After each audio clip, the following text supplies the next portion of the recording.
All right, what's coming up tonight? KDKA News at 11 o'clock. Here's Ken Rice with a preview. Hey there, Bob. A man says strangers are showing up at his door looking to pick up their new puppy. This man has no puppies. Only on KDKA tonight, Royce Jones is sharing his story of a puppy scam, how he got involved with it, how he's a victim of it. Also, police increasing the reward for help finding a man wanted for shooting a woman at a local motel. And the impact Punxsutawney Phil is having as Groundhog Day is almost here. See you with those stories and more in minutes on KDKA News at 11, Bob. Ken, I can't wait for your Groundhog party. We're going to have that again, right? Of Morning? course. Mimosas It's going to be even crazier than last year.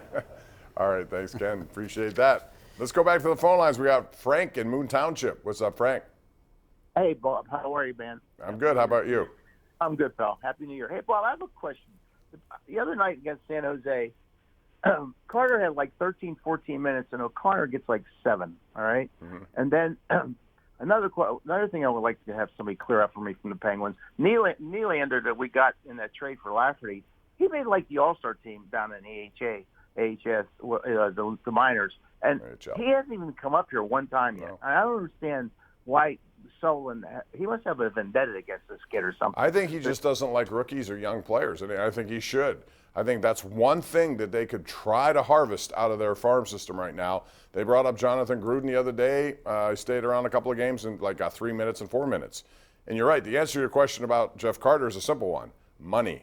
They signed him. They're going to play him. He's a veteran. They're hoping he kicks it into some sort of higher gear. But he hasn't scored in like 10 games, and they need him to. They need Kapanen, who they signed, big time, although he's been a healthy scratch at times this season, an injury scratch. They need those guys to come up because, quite frankly, I don't know what the Penguins do here. They made their bed when they went out and brought back Malkin and Letang and signed them to extensions. And that's fine, except if you had some guys in the system you could bring up and just add to that, it would be one thing. But right now, their third and fourth lines have been rather inconsistent, and I agree with you. I think Drew O'Connor needs more ice time. I don't think there's any question about that. Zach Williams hits me up on Twitter and says, do you realize teams like Arizona, Columbus, and Vancouver have won playoff series more recently than the Penguins? I do, Zach, but those teams you mentioned, Vancouver right now is in a total rebuild. They traded Bo Horvat to the Islanders. They brought in Rick Tocchet. They got a team that is in transition, but they're making moves. And Jim Rutherford, no stranger to making moves, made a move. Again, I think the Penguins are in a tough situation, and I will say that if they don't make the playoffs, somebody's going to pay the price for that. And if Ron Hextall, the GM, who's been rather passive at making moves, he brought back everybody from last year, and he was applauded at the time. I get it. I understand that regular season hockey means something to this franchise. They have to get a gate, even though some of the games there are a lot of empty seats. But the bottom line is you're going to ride on those guys, those veterans who've been here, and you better hope they come through in the clutch. I still think the key is Tristan Jarry, regardless of everyone else. It's Tristan Jarry. He has to be healthy. He has to be effective. He has to be in there throughout an entire playoff run. And if he isn't, it won't really matter what happens, I don't think, at that point. They were better last year than the Rangers. They should have won. A couple years ago, they were better than the Islanders. They should have won.